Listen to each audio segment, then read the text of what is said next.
نہ کرتی ہیں وہ الگ بات ہے، لیکن ایک لڑکی کو اپنے چچا کے بیٹے سے بھی پردہ ہے، خالہ کے بیٹے سے بھی پردہ ہے، ماموں کے لڑکے سے بھی پردہ ہے، پردہ ہے تو ہے، سوچئے۔ تو اس لیے ان لوگوں کا تو آنا جانا لگا رہتا ہے۔ جب عورت اپنے بند کمرے میں اور بند روم میں نماز پڑھے گی تو ظاہر بات ہے کہ ان لوگوں سے بھی اس کی ملاقات نہیں ہوگی۔ تو فرمایا کہ عورت کا بند کمرے میں نماز پڑھنا کھلے ہوئے برآمدے میں نماز پڑھنے سے زیادہ افضل ہے، کیونکہ وہ مردوں سے اتنی زیادہ دور رہے گی۔ یہ شرم و حیا بتائیے عورت کی۔ عورت سے کہا گیا جتنا تم مردوں سے دور رہو گی اتنا زیادہ تمہارے لیے فائدہ مند ہے، اچھا ہے۔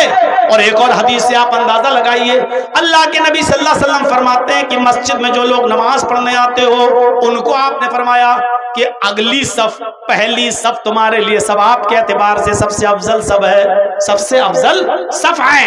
اور جو لوگ پہلی صف میں نماز پڑھنے کا ثواب کتنا ہے یہ نہیں جانتے، اگر ان کو معلوم ہو جائے، آئے لوگوں اگر تمہیں یہ معلوم ہو جائے کہ اگلی صف میں نماز پڑھنے کا ثواب کتنا ہے تو تم لوگ لڑنے لگو گے اگلی صف کے لیے، اگلی صف کے لیے، پہلی صف کے لیے لڑنے لگو گے، قرآن اندازی کی نوبت آ جائے گی، پرچیاں پھینکی جائیں گی پہلے صف میں نماز پڑھنے کے لیے۔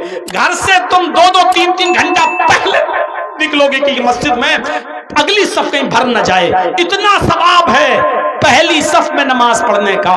لیکن اللہ کے نبی عورتوں سے کیا کہہ رہے ہیں؟ آئے مستورات، آئے عورتوں کی جماعت، یہ اگلی صف میں نماز پڑھنے کا ثواب مردوں کے لیے ہے۔ خیر صفوف الرجال اولها وشرها آخرها، مردوں کی پہلی صف ثواب کے اعتبار سے سب سے بہتر ہے، وشرها آخرها، اور آخری صف، پچھلی صف سب سے بری صف ہے ثواب کے اعتبار سے مردوں کی۔ لیکن عورتوں سے کیا کہہ رہے ہیں؟ اے عورتوں، خیر صفوف النساء آخرها وشرها اولها، اے عورتوں تمہارے لیے پچھلی صف سب سے بہتر ہے، پچھلی صف، سب سے پیچھے والی صف عورتوں تمہارے لیے سب سے بہتر ہے ثواب کے اعتبار سے، اور سب سے آگے والی صف سب سے بری ہے ثواب کے اعتبار سے۔ اب آپ غور کرو، جرجی صاحب نماز پڑھا رہے ہیں، اللہ اکبر، میرے پیچھے 5 صفیں لگی ہیں مردوں کی، پردہ پڑا ہے اس کے بعد پیچھے، اور اس کے بعد 5 صفیں عورتوں کی لگی ہوئی ہیں، 5 صفیں عورتوں کی لگی ہوئی ہیں پیچھے۔ پہلی صف میں مرد ہیں، مرد کی پہلی صف ثواب کے اعتبار سے سب سے بہتر ہے، 5 صفیں پوری ہو گئی، مردوں کی پچھلی صف سب سے بری ہے ثواب کے اعتبار سے، سب سے کم ثواب۔ اس کے بعد پردہ پڑا ہے، پردہ، اس کے بعد عورتوں کی صف لگی ہے، 1 2 3 4 5، 5ویں صف جو سب سے پیچھے ہے عورتوں کی، وہ ثواب کے اعتبار سے سب سے اچھی صف ہے۔ سب سے زیادہ ثواب کس عورت کو ملے گا؟ جو سب سے پیچھے والی صف میں ہے، اور سب سے کم ثواب کس کو ملے گا؟ جو سب سے آگے والی صف میں ہے۔ عورت کو پچھلی صف میں سب سے زیادہ ثواب ملے گا، کیوں؟ کیونکہ وہ مردوں سے اتنی ہی زیادہ دور ہے۔ پہلے تو عورتوں کو چاہیے کہ وہ گھروں میں نماز پڑھیں، لیکن اگر مسجد میں آنا چاہیں تو اجازت ہے، چلو آ گئی، آنے کے بعد بھی یاد رکھو کہ تمہاری پچھلی صف سب سے بہتر صف ہے۔ یہ شرم و حیا بتائی ہے عورت کو اسلام نے کہ تم مسجد میں بھی آؤ جہاں اچھے لوگ آتے ہیں، نیک لوگ آتے ہیں، اور کوئی کتنا بھی بڑا کمینہ، کتنا بھی بڑا بدماش قسم کا انسان ہی کیوں نہ ہو، لیکن وہ مسجد میں تمہارے ساتھ غلط کام نہیں کر سکتا۔ مسجد کا ادب و احترام اتنا تو ہے اس کے اندر، جو مسجد میں تمہارے ساتھ غلط کر ہی نہیں سکتا، تمہاری عزت پہ ڈاکہ ڈال ہی نہیں سکتا، اس کے باوجود کہا کہ تمہاری پچھلی صف سب سے افضل ہے، کیونکہ تم ان سے دور ہو۔ تو بازاروں میں جانے کی اجازت کس نے دے دی؟ شادیوں میں مرد اور عورتوں کو ایک ساتھ کھانے کی پرمیشن کہاں سے مل گئی؟ اور 10 سال سے بڑی لڑکی کو کالج میں، یونیورسٹی میں لڑکوں کے ساتھ بیٹھ کر ایک ہی بینچ اور ایک ہی کلاس میں پڑھنے کی پرمیشن کہاں سے مل گئی؟ اور کالج کی کینٹین میں ایک ساتھ چائے پینے کی پرمیشن کہاں سے مل گئی؟ میرے بھائیوں، ان تمام چیزوں پر غور کرو۔ اللہ کے نبی صلی اللہ علیہ وسلم نے فرمایا شادی کے موقع پر بھی لڑکی سے زبردستی مت کہو نکاح قبول کیا، کہلوایا جاتا ہے نا، لڑکے کا نکاح ہونے سے پہلے لڑکی سے پوچھا جاتا ہے کہ فلاں لڑکے کے ساتھ تمہارا نکاح ہو رہا ہے، تم نے قبول کیا؟ کیا تمہیں لڑکا قبول ہے؟ تو بیچاری بولتی نہیں ہے شرم کی وجہ سے، تو زبردستی یہ کٹ ملا جو جاتے ہیں جاہل، یہ زبردستی کہلواتے ہیں، اس میں ایک وکیل ہوتا ہے، 2 گواہ ہوتے ہیں، قبول کیا؟ اب وہ چپ چاپ، اب دھیرے سے سہیلیاں کونی مار رہی ہے، کہہ دے قبول ہے، کہہ دے۔ اب اس کی سہیلیاں جب کہتی ہیں تو وہ کہتی میں نے قبول کیا۔ تو وکیل پوچھتا ہے گواہوں سے، اس نے جو منہ چلایا ہے تم نے سنا؟ اگر وہ گواہ کہتے ہیں کہ نہیں سنا تو اس لڑکی سے کہا جائے گا ان دونوں نے سنا نہیں، ذرا زور سے بولو، تب وہ زور سے بولے گی میں نے قبول کیا، کہا سنا کہ ہاں، تب نکاح مانا جاتا ہے۔ جاہلو